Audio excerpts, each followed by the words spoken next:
Okay, guys, are you ready for rapid fire?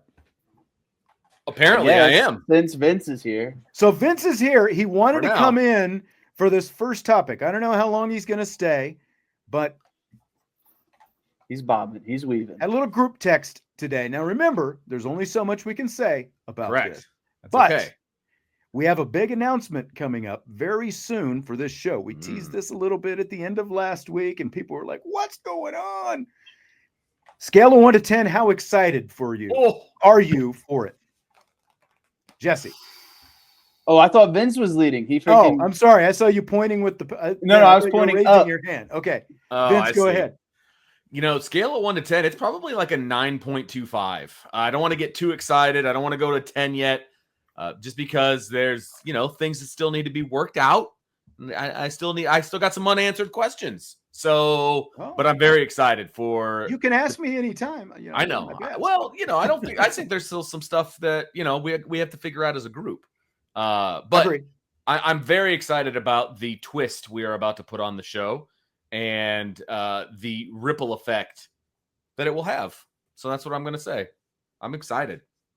I'm a 9.5 out of 10, but like Vince, I don't know what this means for me. I don't know if this means more work for me, if this means less work for me. If this means, more pay, less pay. Maybe I get some upgraded gear, a new camera that doesn't, flash, or a microphone that's a little bit better. I don't know. But I do know for what it means for this show and attracting a more broader audience, that this is going to be super exciting. Don't go too far. We always welcome so many people. We always welcome new people to IB Nation. So that's what we're excited about. I'm fired up. Get the message out to more people. Woohoo! Vince would tell everyone if he could. That's the thing. I know. Vince have done come out guns a-blazing. Fantastic job of keeping this to myself. I'm proud of him. I'm proud of him. Which is as far as I know, anyway. Yeah, well, I mean, my entire family knows, but they're not telling anybody. So no one messaged to Dylan. So as far as we know, all of Penn High School knows about it. Well, you're lucky that we're not in just school. It just hasn't got back to us yet. It's summertime, so it's summertime. Father David, we told you to keep a lid on this. He says, I'm really excited to be joining the show. That means we're going international. That's what that means. There is some more listener/viewer interaction stuff Vince and I talked about. And I talked about it with someone else. And there's some excitement. So in terms of like listener interaction, might be more of that going forward. So gotta be careful though. We saw what happens when people live come on and talk on people's shows. It can backfire on you a little bit. Toonses wants to know if we're adding dancers to the show. That Just would Jesse. be like maybe a cage in the back and, like a little. That's right. Matt says we're starting a band. That would be bad because none of us are good musically. The closest thing we have is Vince and our wives were flute players in high school. So God, I can't really remember that. She was, right? Wasn't it flute? That's well done. I remember that. Not only do we have the same wedding date, our wives were also flute players in high school bands. So. Yep. And we both had our first kid. Yep. Exactly 12 years apart. Yep. Married exactly 12 years apart. Yep. And VR wants to know when the big twist is being announced. Whoa. That's a topic of conversation. Question. That's a topic of conversation now. It is. If it were up to me, might have come out of the bag at least tomorrow because Vince was going to be on the show, and I know he wanted to be on the show when we announced it. But there's some more. Well, you can always do a pop in, just like Vince is doing. Pop in. You gotta pop in. Yeah. I'm a busy guy. Oh, I'll be on the show tomorrow and Wednesday, so we got leeway. We got leeway. There's just a lot of things that are going to come with this. So I'm very excited about it. I think, what'd you say? 9.25. I mean, I'd say 9.5. Like they're all like of Jesse's concerns. I mean, I'll just be honest. I'm the one who's going to take on more work, but this is true. I'll be rewarded for it as well. So it'll be interesting when you're not around. That's true. That looks like. That's true. But I don't want. We got to stop giving too many. I know we don't want to give too many hints, too many clues, but it's going to be fun. I think it's going to be fun, and I think that we're going to take this whole thing to a different level, just with some of the stuff that we're going to be able to do now, and some of the stuff that we're going to be doing. So I think it's going to be fun. This is just an IB Nation Sports Talk thing. That's correct. But I mean, there's a bit of. Can you two just quit it out? You're gonna be some twists down that road as well in terms of some other stuff going on. I just wish we could talk about it. That's why Vince and I just wanted to come in here with the gibby gab gab, and like we wanted to get at least some of it out of our system. I'm sorry, I've got a cramp in my arms right now. Cramps on live shows, not a good thing. I know. Fortunately, they're in my arms, so I'm just going to try to shake it out a little bit. Just always remember, hit the camera button. Yeah, it always happens in the summer. All right, so that's it. That's really. Craig wants more hints. I don't feel like we give many more hints. It's going to come out. It's going to give it away, right? Yeah, it really will. I don't know what else we can say that's not going to give it away. That's the thing. It affects every person that works for Irish Breakdown, but in different ways for each person. So that's what I'll say to that. Talk a little bit more, because I just realized I don't have the cut that I'm supposed to have for this next question, and I need to get it here. I'm trying to think of something else I can say about the announcement. I mean, it does affect everybody at Irish Breakdown. It actually affects more than people at Irish Breakdown. Other outlets as well. That's kind of putting it out there. That's true. This is now Vince is dancing on the line right now. I am. So IB mascot. We've already got one. It's Vince. I hate that Jesse. I hate that it keeps taking, or it took everyone's YouTube tags away. I don't know why it's like that. All we get is their actual thing that they sign in with. Someone must have abused the privileges. I don't get it. It's like that on every show now. And all right, I'll break the ice. Here's what we're doing. It's oh boy.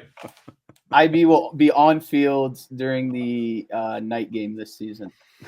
We're going to do play-by-play. We're basically doing a college game day show on the fields. Are you trying to get everybody else in the market stirred up, because people are going to go, post on their message boards that this is happening, and then there's just a storm of stuff that comes from other people? You're looking at the new Nick Saban, Chris Fowler, and Kirk Herbstreit.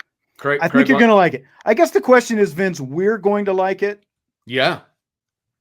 Do you think our audience is going to like it? I do, because it's going to be some added stuff. I think it broadens the horizon a little bit, which is always that was my word. So, okay. I mean, stay tuned. We don't know. We don't know. Hopefully by the end of the week, we're going to be able to do this, which would be Thursday, since we're not going to have a show on Friday. But we got to have a little bit more conversations in terms of what we're going to say and all that. If it's Thursday, I'm going to have to see where in the world Carmen Sandiego is going to be, because I might have to come in. I might have to come in from an airport or wherever I happen to be. You know what your job is. You have to push for this. To be Tuesday done or on Wednesday. Yeah. Yes. I'm on it. All right. Are you sticking around or are you leaving? What are you going to do? I got to get going. All right. You guys enjoy rapid fire, and just stay tuned, everybody, because it's going to be great. Keith wanted to know if I'm going to go put the smackdown on Lincoln Riley. Wrong end of California, unfortunately. Be in the northern half, not the southern half. Little NorCal. Yeah. Yeah. So unfortunately, that is not going to happen. At least not next week. So I will see you everybody tomorrow. All right. Thank you, Vince. Wonderful day, everybody. See you then. So let's continue with rapid fire then, Jesse. And after we made everybody mad because of the teasing that we're doing. So in the first part of the show, of course, we heard a lot of comments from Todd McShay and Steve Mensch from the Todd McShay Show and their analysis of Fighting Irish running back Jeremiah Love. So Mensch made an interesting observation about Notre Dame's wide receivers as well in watching some of the film on Jeremiah Love. That jumped out to me when I'm watching his explosive runs and just his speed. And I kept seeing it. I was like, wow, these Notre Dame receivers are blocking their ass off out here, man. Yeah.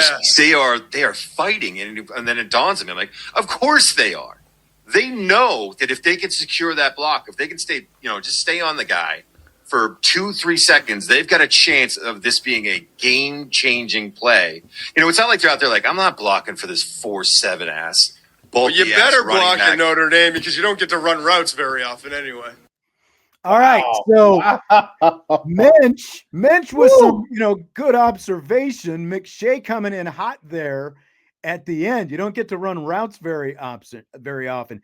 Is it a problem that's the perception of being a wide receiver at Notre Dame, Jess? I think it's a bit exaggerated. I think everyone knew last year they were a run-first team. When Sam Hartman was quarterback, they were definitely throwing that ball a lot more. And even before that, it's not like this is a run-first offense. I get it. It's not a premier spread offense. It's not Navy and you're out there stock blocking all day. Right.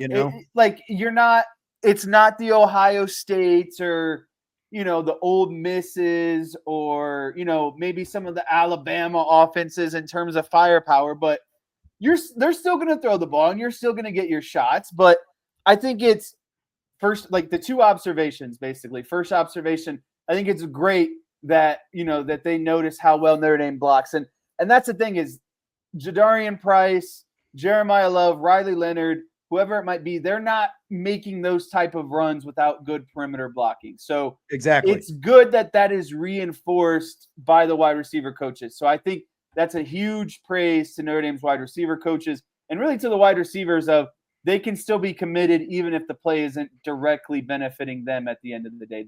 They're bought in on Marcus Freeman's team concept, right? They're choosing hard. They're making the hard play. They're stock blocking on the perimeter, etc. But again, I think the second part of the comment of, they don't get to do that very often, that's a bit exaggerated.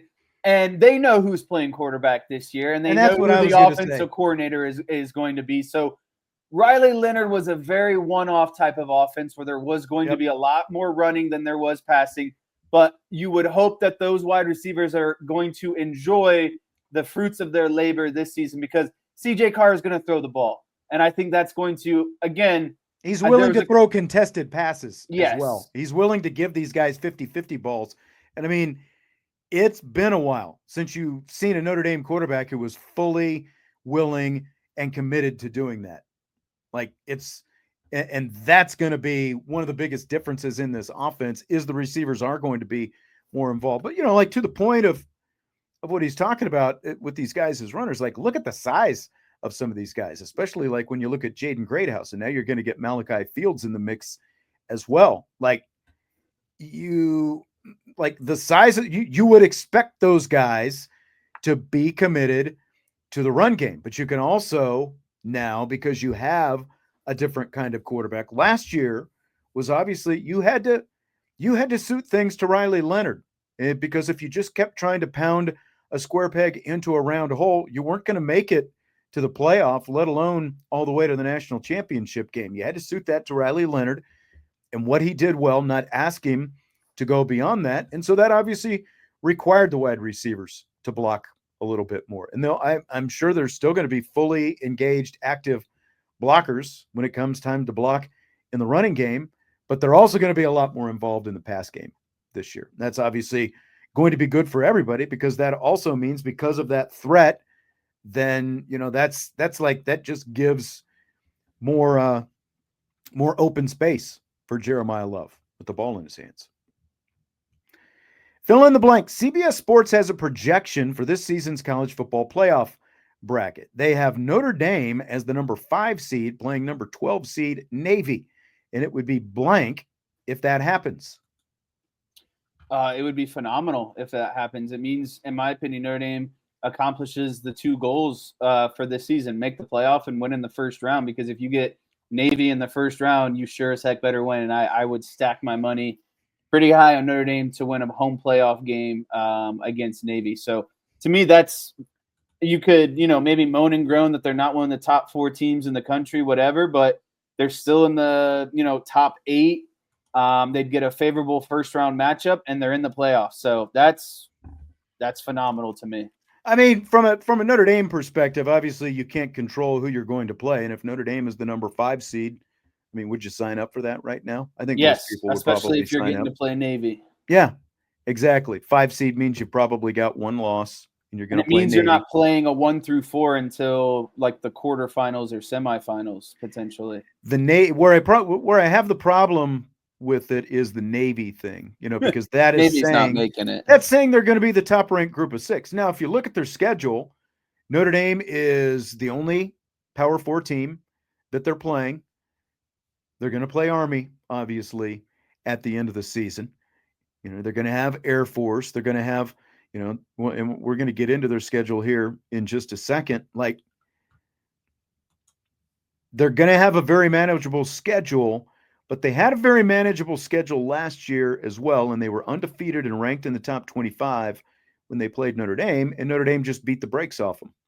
And if that happens again this year, which I look at the way Notre Dame plays and the athleticism and the size and the skill and everything else that Notre Dame has, it's going to be a problem for Navy, because people are going to look at that and say, well, maybe they won all these other games, but they got their doors blown in by the only team, legit team on the schedule. Are they really going to be the highest ranked group of 6 team? I don't think so. I don't think so. So I think it would be almost impossible for this to happen, for Notre Dame to see Navy twice with the second time being in the playoff. By the way, there are other projections for the first round. Oregon as the 7 seed, Georgia as the number 10 seed, LSU and Miami in the 8-9 game. So that would be 2 Notre Dame opponents who make it to the playoff, according to the CBS Sports projection. And then Alabama as the number 6 seed against number 11 seed Iowa State, winning the Big 12. And then they have Clemson, Texas, Ohio State, and Penn State as the top 4 seeds getting the I'm first. sorry, but 2 Big 10 teams aren't going to get the top 4. I don't think so either. It's just not going to happen. You think it'll be 2 SEC over 2 Big 10? Yes. Or a Big 12, undefeated Big 12 team. I have a hard time believing 2, and especially Penn State. Well, Penn State has got a very manageable schedule, as we've talked about, and that's why they're gonna beat a lot of teams on their schedule by at least a couple of touchdowns, if not more. And that's why Drew Aller is going to be getting a lot of Heisman talk, and they're going to be ranked very high all season, because they have a schedule that sets them up for success. So I think it's a very easy pick. The question is, what's going to happen when they get to the Big Ten championship game, and how do they handle that? Because they basically got the same 3 Big Ten teams from a year. Well, 3 of the 4 anyway, getting in.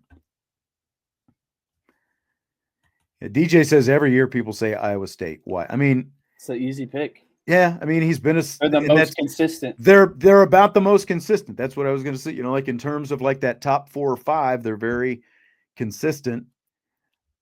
I would be picking Arizona State right now, just because of everything that they return from last year. That doesn't mean I think they're going to run the table in the Big 12 team, because remember, they started slowly and they had to, basically keep winning out at the end of the year just to get to the Big 12 championship game. And they had to get a loss by Colorado to help them out as well. But in terms of everything Arizona State has coming back, if they're able to play that level all year long, there's no reason they shouldn't be the favorite to win the Big 12. So I would have them over Iowa State personally. So speaking of Navy, let's guess their over/under season win total. And again, when you look at this schedule, you can see why CBS would be potentially projecting them, to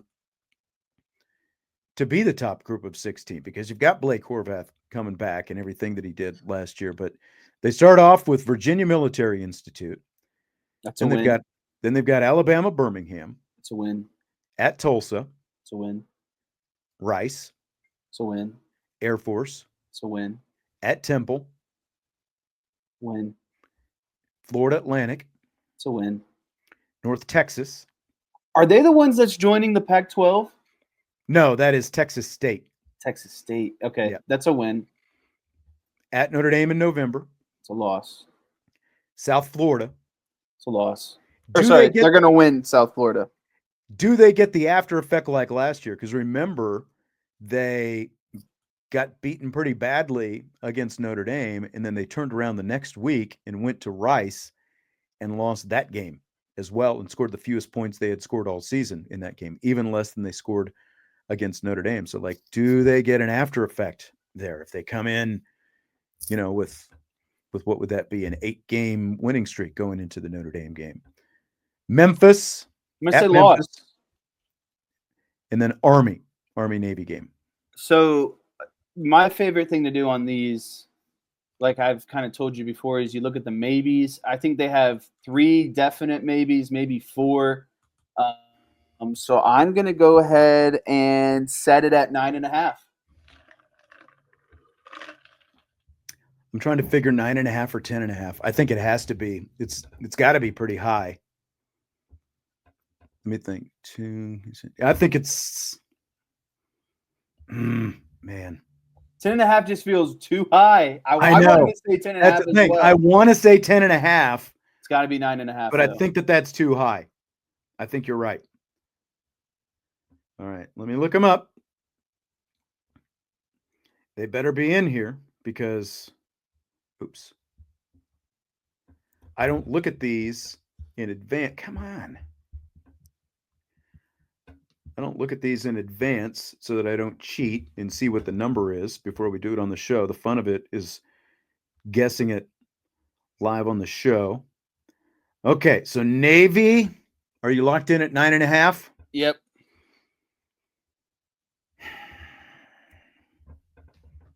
I just don't see him losing 3 games. You're going to do 10.5?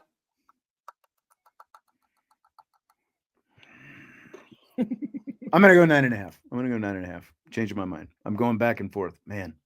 They're definitely losing to Notre Dame. So right. So that already knocks you down. It's 11 right there. To 10.5. Yeah, 9.5 makes more sense. 9.5 makes a lot more sense. Between Army, Memphis, and Tulsa, I think those are. Yeah. Here we go. 9.5, 9.5. 8.5. Really? Yeah. Wow. Man. Pound the over on 9 wins for Navy, I think. Like, that's. And the over is only minus 148. The under. So obviously they're favored. The odds say that they will go over. The under is plus 120. I don't think. Do they have an option for 9.5? You mean like can you buy it or whatever? Yeah, like do they have like a 10+ win or something? I'm sure they do someplace. I'd have to look. Like, I don't want to get too deep in that. So, all right, Navy, 8.5. I think that is not very respectable of those mids. I think the over is easy with that one. All right, so former Florida Gators and NFL head coach Steve Spurrier had some interesting comments recently on Texas quarterback Arch Manning. Picking Texas to win the SEC football. Most people are. I think that is going to be the consensus preseason pick.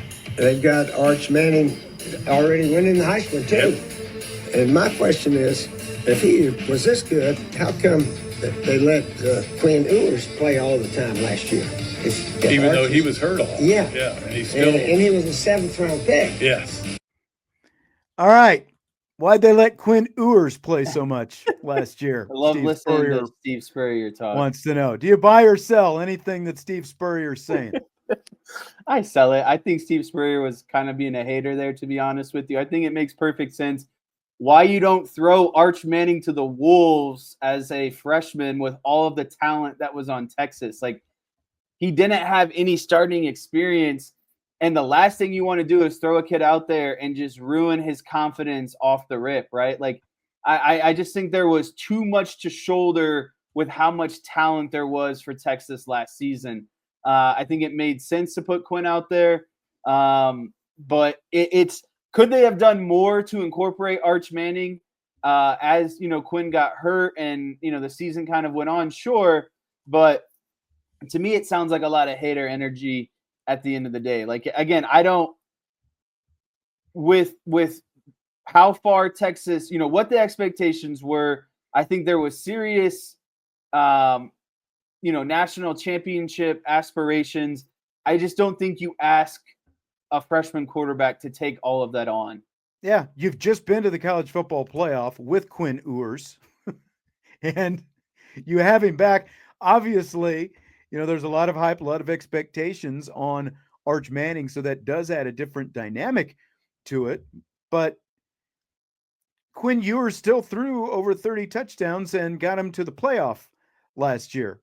It's not like as you're riding along over the course of the season, Steve Sarkisian is going, man, Quinn's probably going to be a 7th-round draft pick. Like, that's just too low. That's just not enough talent. We should put Arch out there instead. It's not like Quinn Ewers was holding Texas back. They more than held their own in their first season in the SEC, and he got them to the playoff for the second year in a row, So I think you're exactly right. Like Steve Spurrier is always, and by the way, this was on the Another Duly Noted podcast is where he said that, to give credit where credit is due. It's just like Steve Spurrier is kind of always, thought of himself as the guru of quarterbacks and the all-knowing quarterback guy. Didn't really work out when he moved to the NFL, like that passed him pretty quickly. Great college coach, but like you look at some of his guys who like he could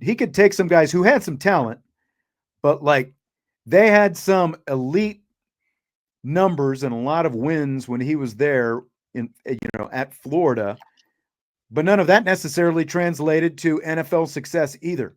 So to be knocking Quinn Ewers, who Steve Sarkisian won a lot of games with at the college level for where he went in the draft pick, it's a little bit pot calling the kettle black, I think. So, but it's also a guy we haven't heard from in quite a while in Steve Spurrier. Like, do you, when you hear Steve Spurrier, Chuckle Bunny, like, do you, automatically associate him with Florida even, or like, who do you associate him with? When I think of Steve Spurrier, I think of his time. Wasn't he a coach at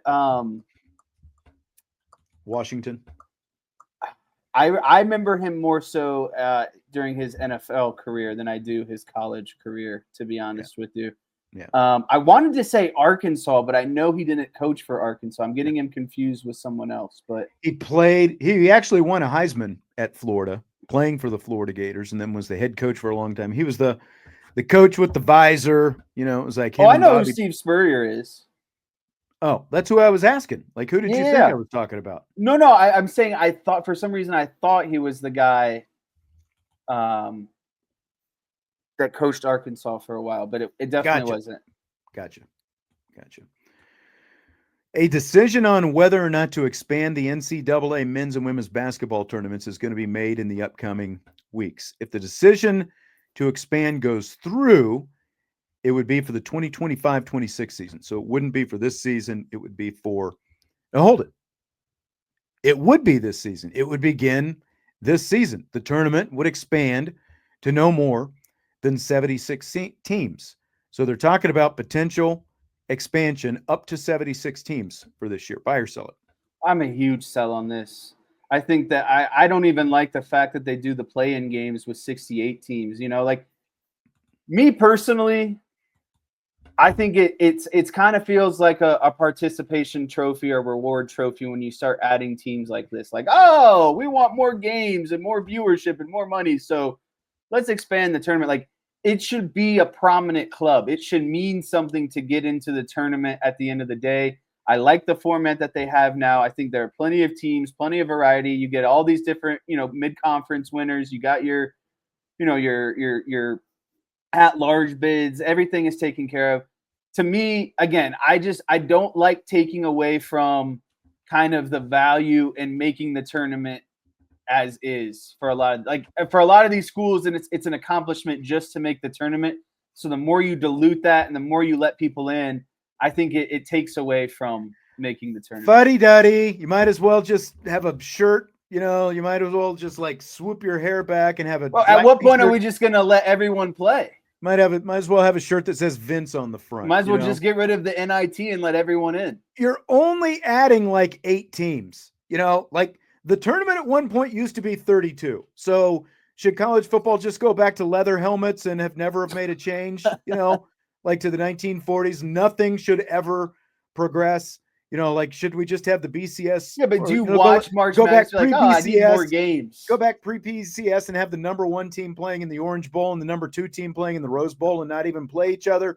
Like, is that how things should be done? Just because it's like the way things have always been done? I like more games. I want more entertainment. The tournament is the best part of the season, especially when it comes to the men's game. And I realize people are against it and the trophies and everyone gets one and all that kind of stuff. More games. Make Tuesday and Wednesday more fun in that first week of the tournament. I am here for it. Start our games at 2:00 and go for it, baby. More games. That's what I want. Question for you. Yeah, I mean, the women's side, it would water it down, I think, a little bit more. I would agree with that, DJ. But if you're going to expand the men's, the women's has to expand as well. But again, you're just talking about like more playoff games, Find another first round site, Dayton, and then add another one.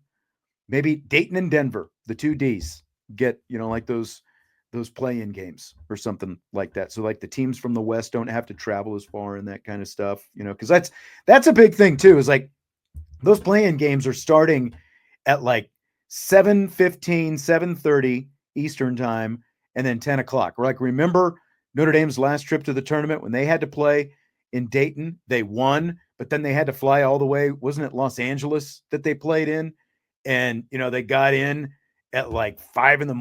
or something like that afterwards. Like add some more teams, add some more sites, have fun. It's basketball. It's the tournament. I'm buying it. I realize I'm in the minority, but I'm all for it. Vegas, not a bad spot as well. But a lot of people say Vegas for everything, but I don't know. Can Vegas have everything? Fill in the blank. The New York Yankees are doing a bobblehead giveaway night on August 21st when they give away a George Costanza sleeping under his desk bobblehead to the first 18,000 fans through the gates. That's blank. Tremendous marketing. There's going to be a line for blocks outside of Yankee Stadium. I think this is really funny you posed this question because my friends and I sent this to each other and we're like, what do we got to do to be in New York to get this bobblehead at the end of the day? So it's definitely going to be a collector's piece. They're going to probably be grown men fighting each other for this bobblehead. But I think it's great. I've actually seen the picture of it. I don't know if you've seen the picture of it yet. It looks pretty awesome.